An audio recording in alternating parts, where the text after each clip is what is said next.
আজকে আমি সারাদিনে কত রকমের খাবার খেয়েছি।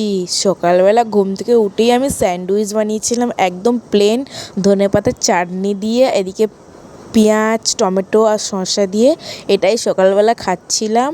তারপরে ভালো লাগছিল না কি খাবো, তাই ব্ল্যাক কফি বানিয়েছিলাম। দেখো, আমি সত্যিকারের ব্ল্যাক কফি খেতে খুব ভালোবাসি। এটা আমার প্রতিদিন মানে থাকবেই রুটিনে। তারপরে ভাবছিলাম আর কি খাওয়া যায়, তারপরে এই চিপসটা খেয়েছি, এত সুন্দর না আলুর চিপস, এটা বাদাম ছিল আর যা টেস্ট ছিল না, এটা কি বলবো, এটাই বসে বসে এখন খাচ্ছিলাম।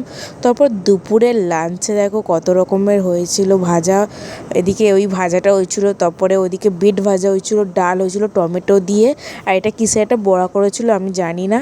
তারপরে এটাই আমি খেলাম আজকে দুপুরে, আর এটার খাওয়াটা দারুণ লেগেছে। টমেটো দিয়ে ডালটা না এত টেস্ট, কি বলবো, এই গরমে হালকা হালকা গরমে এটাই খাওয়া বেটার। তারপরে আমি বিকেলবেলা গেছিলাম, এদিকে ভাবছিলাম কি মাখা খাওয়া যায়, এদিকে পেয়ারা মাখা নিয়েছিলাম 5টার দিকে, আর এত টেস্ট কি বলবো, আমি খাচ্ছি আর ভাবছি অনেক দিন বাদে আমি খাচ্ছি তো, মানে এত টেস্ট না কি বলবো। তারপরে এইটা খাওয়ার পরে কে লস্যি খায় আমি নিজেও জানি না, আমি নিজেই লস্যি খেয়েছি। দেখো, এটা খেয়ে হলো না, আবার লস্যি খেয়েছি।